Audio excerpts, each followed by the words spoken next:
Hello, my name's Kate Mason. Thank you so much I'm so pleased to be here and to speak to you all. So I'm just going to turn, here it is. I'm just going to start with Loonig because I think Loonig is a champion. I'll be speaking about how the climate narrative has been constructed to usher in a new business model to commodify nature, and what this means for us as regular people living in towns, working, being involved in our communities and our families. Young people are constantly assaulted with the messaging that the environment is on the brink of collapsing. There's no time and that changes must be made immediately.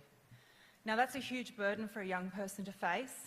Under this sustained fear campaign, they are co-opted into fighting for the agendas outlined above as the corporatised solutions are fed to children as the only way to save them from extinction. And that is actually how they would feel, that they are going to become extinct. And I just want to point, if you've got a young person, we need to get through to them, we really do. We need to help our young people understand that they are part of a massive PR spin, which is very different from caring for the environment. The lovely nature of young people where they're idealistic, and I was a very idealistic young woman, I'm still idealistic, I still search for a better world, but they are being put through a PR spin and they're being and used as fodder. So Koori Morningstar is the founder of the website Wrong Kind of Green, and this is her book, and in it she talks about the manufacturing of Greta Thunberg and talks about the corporate agenda behind Greta. It's all the affiliates and the funders behind her, because not surprisingly, one teenager did not get worldwide attention from sitting outside an embassy with a sign off her own steam. Young people are also co-opted by so-called citizen groups such as Extinction Rebellion, who are funded by corporates invested in big oil and renewables, so the wealthier are backing both sides. And so to find out more about the funders of the environmental citizen movements, because most of them have been co-opted, go again to the Wrong Kind of Green and you can see the search NGOs up the top. So this is really good resources for young people. A few additional places I would encourage you to go to find out more is Michael Swift's blog, We Suspect Silence, so very long-term environmentalists, very concerned about what's being rolled out.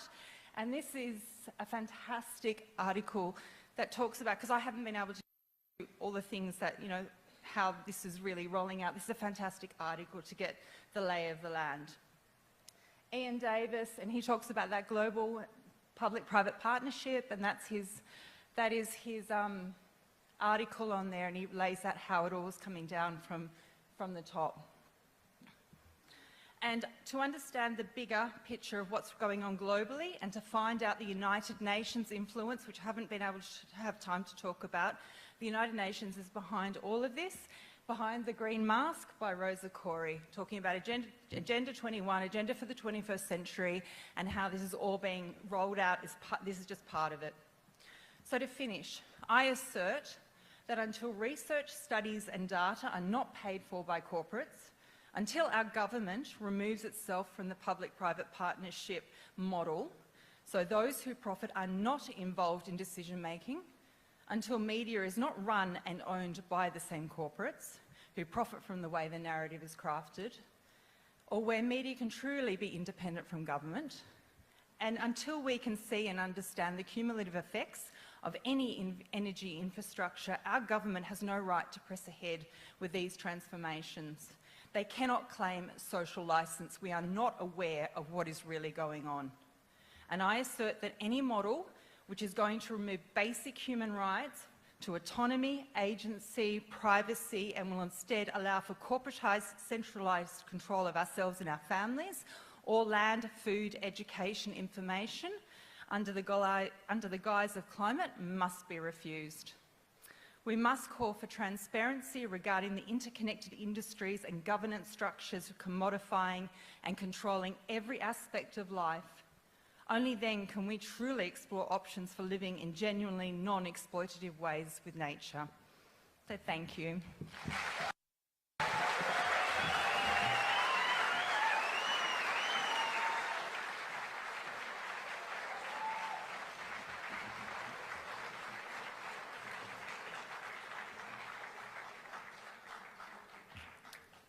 Thank you, Kate Mason.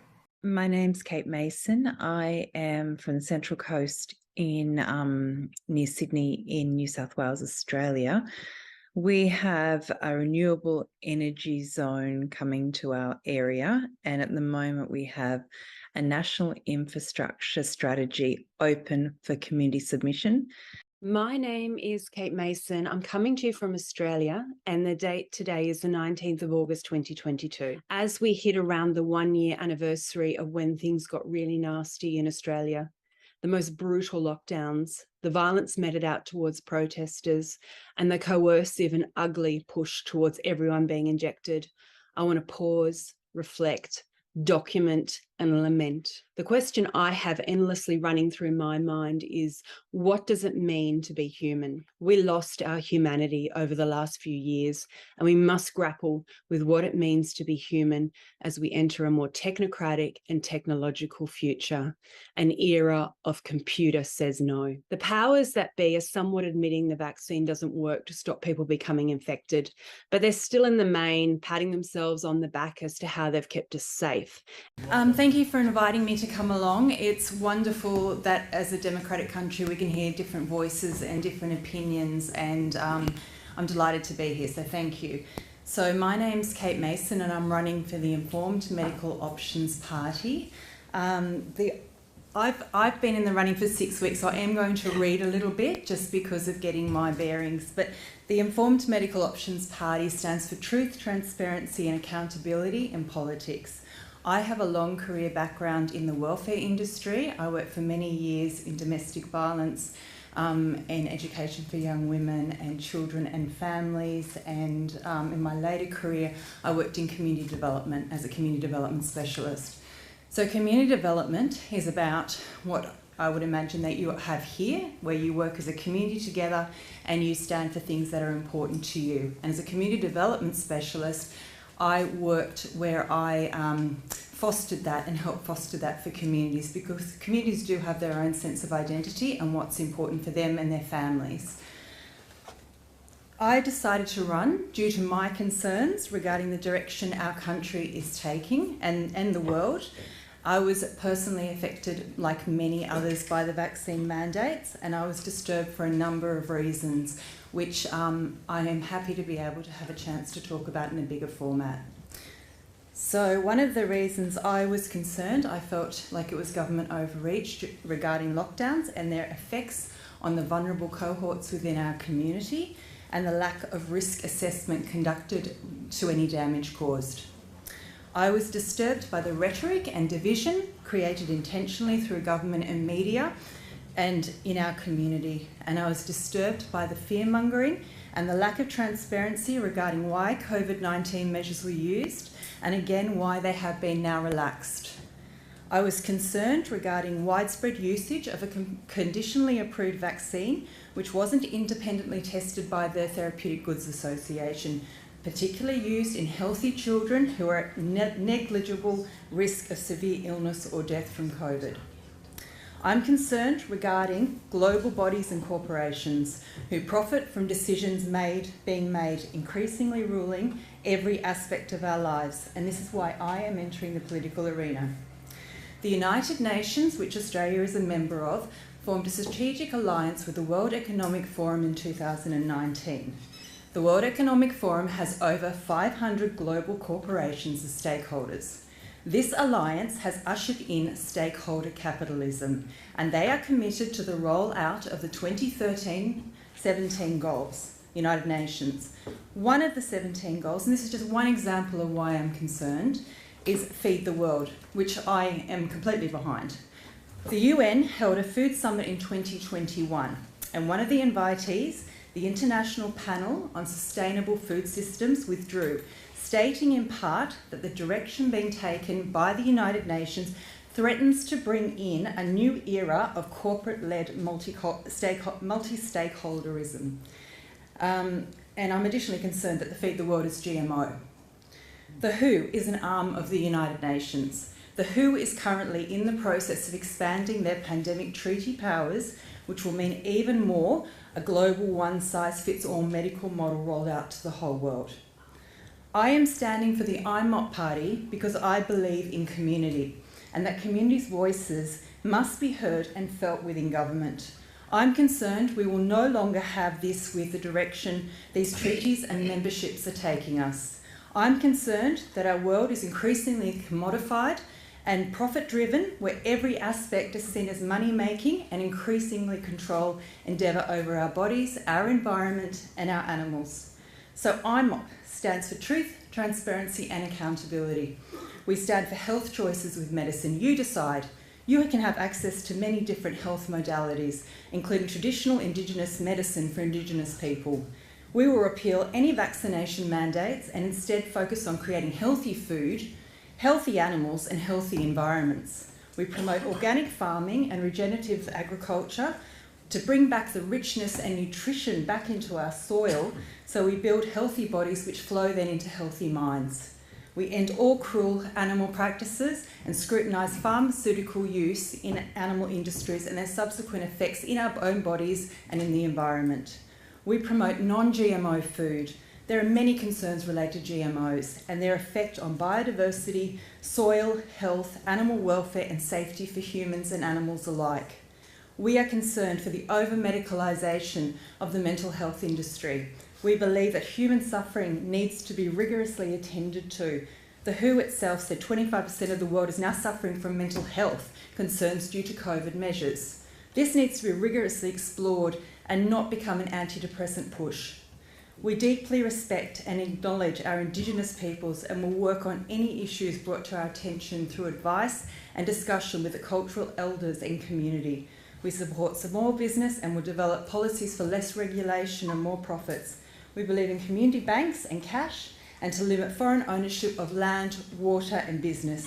And we will scrutinise any negative legislative impact of our membership of the United Nations. So we want every conflict of interest noted within our government leaders and bodies. We want the ties between the people and the bodies they serve to be understood, and for the Australian people to understand that without having to become a detective to find out information. We want a Bill of Rights that protects our concerns, what people can use when they are concerned their democratic and human rights are being disregarded and abused. I am standing as a woman who is concerned for our children and our future generations. I am not a career politician. I, like many others, have lost trust in our legacy parties and lost trust that they're truly representing us and are accountable to us. Normal Australians concerned for our children, our families and our communities, and wanting to look after and care for this beautiful planet.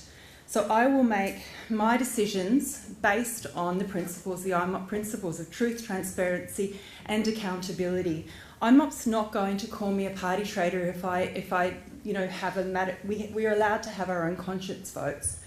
We are not tied to a particular party except for those value systems of truth, transparency and accountability within politics.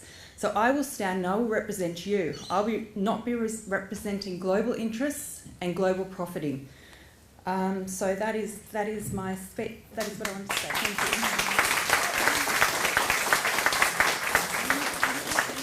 Thank you very much for addressing us this afternoon, and I appreciate the fact you've been employed in the community. I'd like you to identify 3 immediate needs in our electorate and how you will rectify and actually deliver services to those 3 needs. If I get in as a part, I'd be supporting everything that comes into how people can live in their own communities and not, well, I guess I'd say that no foreign ownership of our land and our houses, that we need to get ownership back into our communities. So that's what. Thanks, Kate. Some of what you said actually made sense. Truth, accountability, trust, protection of the environment. But how can you possibly achieve that by reducing regulation? Regulations are in place to protect our environment, to ensure that we've got healthy and safe workplaces. How can it possibly be consistent with the deregulation and to still achieve those stated aims? With reducing regulation in small business? Well, no, regulation is, in small business, in any facet of society. Regulation is there to ensure that we've got environmental protections in place around pollution control, to keep our air and our water clean, our workplaces safe. Regulation is a critical component for small and large business to actually achieve that trust, accountability and transparency. So I'm just really quite perplexed at how you can hope to achieve these measures and reduce those regulations which are in place to ensure that we do have safe and healthy. So I was saying that about small business, reduce regulation around small business. So small business is subjected to these regulations around environmental protection and safe workplaces. So what regulation for small businesses are you actually talking about? So with small business, I'm talking about people working in their community and being able to get small businesses up and going. So I do believe, and I'm not a small business person, but I do believe there's a lot of regulation and excessive taxes and excessive hoops to go through, so making that simpler. Well, look, both you and the Greens candidate have mentioned, and maybe some other candidates have mentioned, housing, more housing. Now, it's very simple. If we're going to have more housing, we either need to go out and cover more land, or we need to go up. And you know, there obviously has to be, in some cases, you have to choose where you're going up and choose where you're going out. But what's the response? Often there's a bit of a knee-jerk reaction to going up. Look, that's a good question. I don't feel like that would be something that I would need to really consider in getting into federal government and then looking at different policies and where I would stand on that. So definitely would be minimising environmental impacts. I do think there's a complication for people with being able to raise families and be able to live affordably. How that looks is another thing where you have to take into account a lot of factors. So I know that's broad, I know that's vague, but I don't really want to be giving quick responses to complex issues. You've mentioned environment a lot, but I'm interested to hear about your climate change policy and what you plan to do on that huge issue. Look, I think you can talk about climate change on a number of levels. So what we're looking at is organic farming, regenerative farming, bringing back practices or creating practices that actually don't cause the pollution and the toxic chemical use, removing glyphosates and other pollutants. Can you talk about net zero? Sorry, I should have been more specific, because we need to get to net zero by 2035, essentially, according to the UN and policy. Yeah, I'm interested, but the thing that I get, because I'm a massive environmentalist, I care deeply about the environment, genuinely. The thing that I'm concerned about is what this push is with the United Nations, and I would love to be wrong. You can assure you I'd love to be wrong, is that it's going to be genetically modified food, it's going to be over-reliance on chemicals rather than... I was one of those naive people when the pandemic hit where I thought, wow, we're going to realise we're living out of sync with the environment. We need to come back to something that's more in line, which I do consider is regenerative farming. It's organic practices, it's removing chemicals and overuse of chemicals. So unless that's what's being really discussed and talked about, I'm quite concerned. I'd love it to be that's what it is, and not an over-emphasis on more technological solutions to the environment, which I'm concerned are going to have, more spin-off effects.